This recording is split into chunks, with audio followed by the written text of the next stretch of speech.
Hello, and welcome to the audio podcast edition of Childbirth on the Homestead. I'm your host, Emily Elliott. If this is your first time interacting with any of my content, I'm someone with many roles in life. I am a birth worker, homesteader, and community herbalist, though the role that brings me the greatest joy in life is the role as a mother to my son, Caleb, with our next child due in just a few short weeks, about early August or so.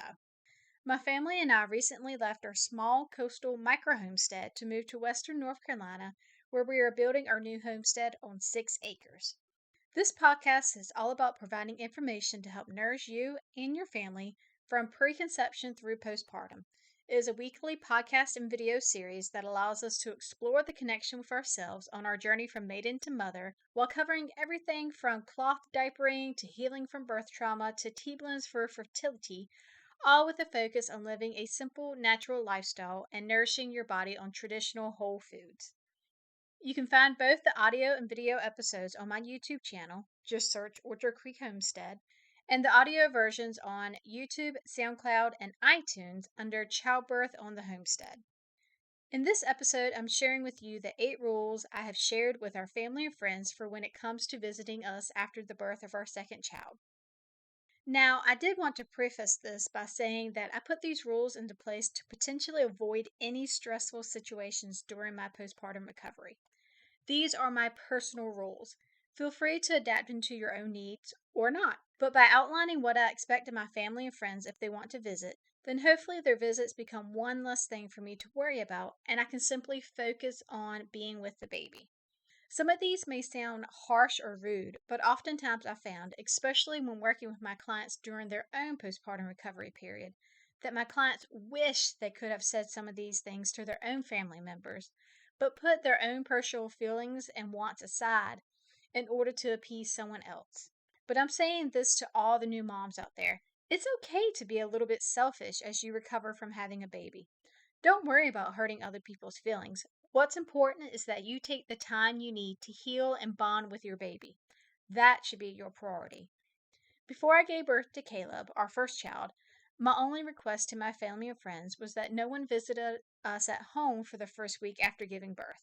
If they wanted to stop by while we were still at the hospital, that was fine, but once we arrived home, I wanted to make sure that we had the opportunity to really strengthen our bond as our own little family unit before visitors stopped by. Plus, we had multiple animals at home, and I really needed to make sure that we could safely introduce our new baby to our animals without the added stress on all of us of guests. It was a request that was thankfully followed, even going so far as some of our friends leaving food quietly on our doorstep, a much appreciated gesture. This time around will be a little different, so it requires a little more structure, I feel like. So let's dive into the rules that I've shared for visiting our household after giving birth.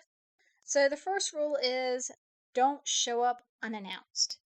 There are few things I can think that I would dread more than uninvited guests. Imagine this. Your boobs are leaking through your shirt. You haven't showered in days. You haven't slept.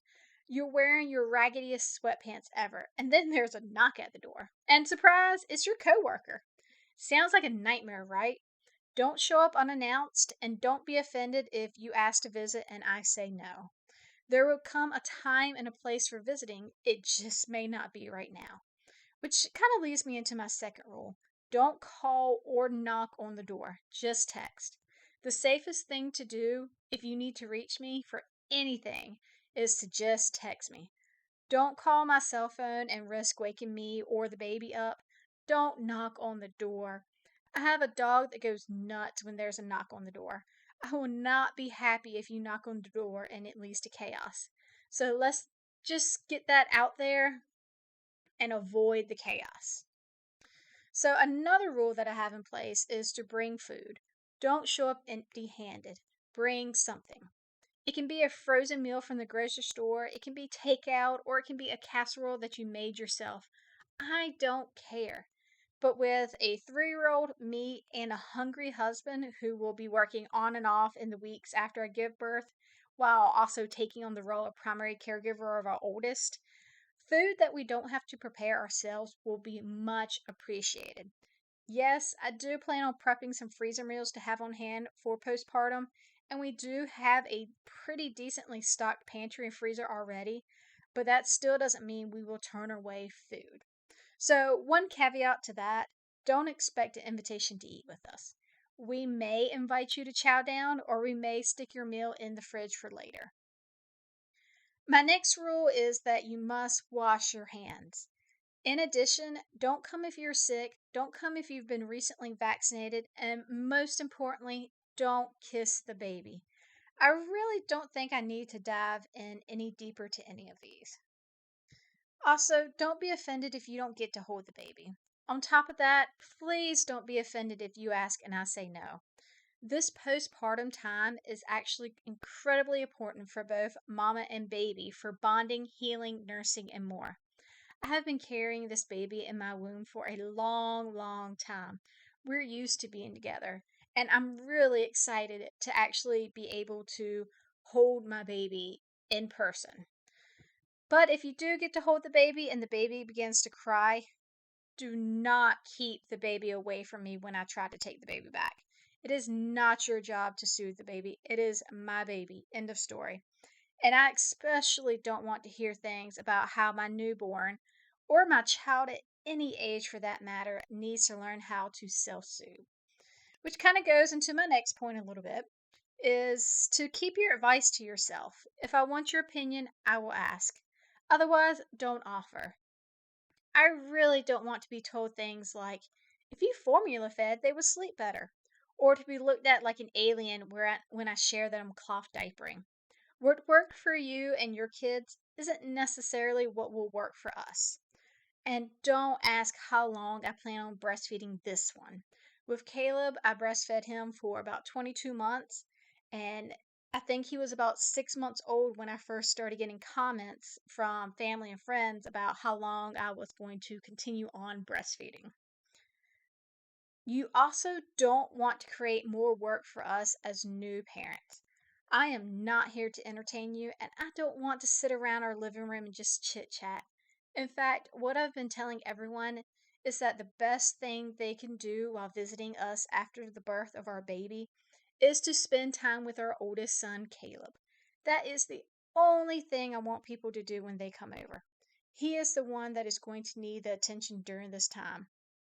It would be a much bigger help having our loved ones sit down and play with Caleb than to help with anything related to the baby.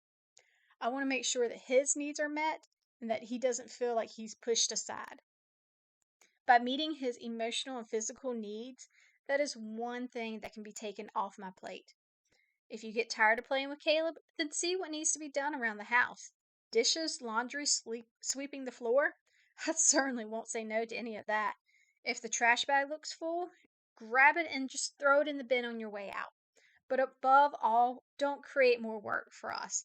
Don't leave your dirty dishes on the counter. Don't expect us to feed you. Now, the next one is a little bit of an iffy one. Some people go either way on this one, but I'm requesting that none of our loved ones share pictures of me or the baby on social media. Now, this is something that I've been thinking about a lot lately, mainly on the privacy and consent aspect of things. I don't know yet of how much of my baby I want to show on social media. I don't know yet if I'll even want to show my baby's face. But that's my decision to make, not someone else's, no matter how secure you think your social media profile is.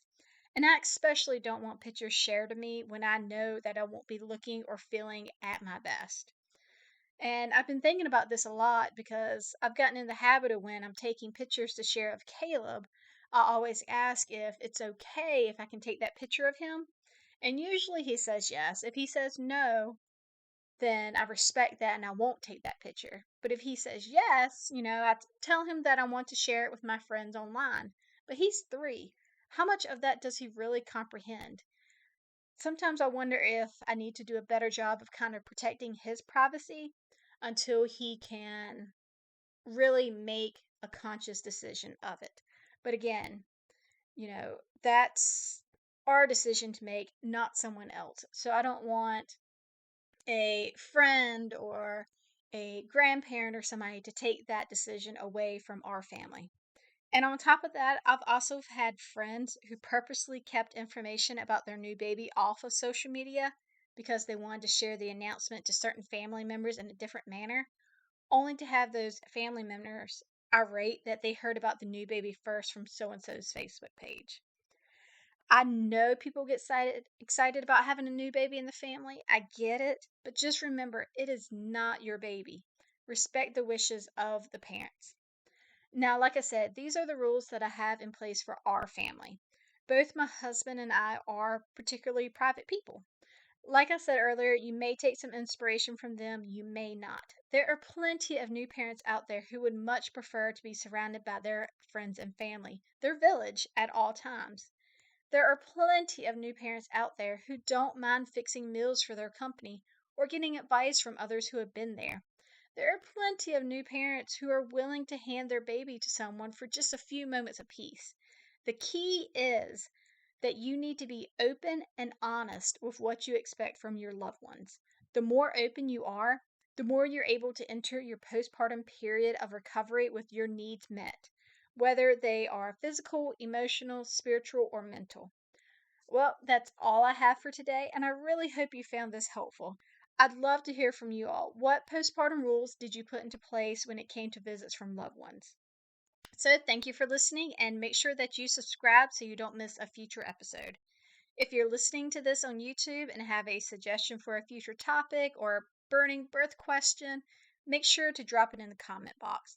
If you aren't watching this on YouTube, then you can reach out to me at my Instagram account, Life with the Hippie. Until next time, take care.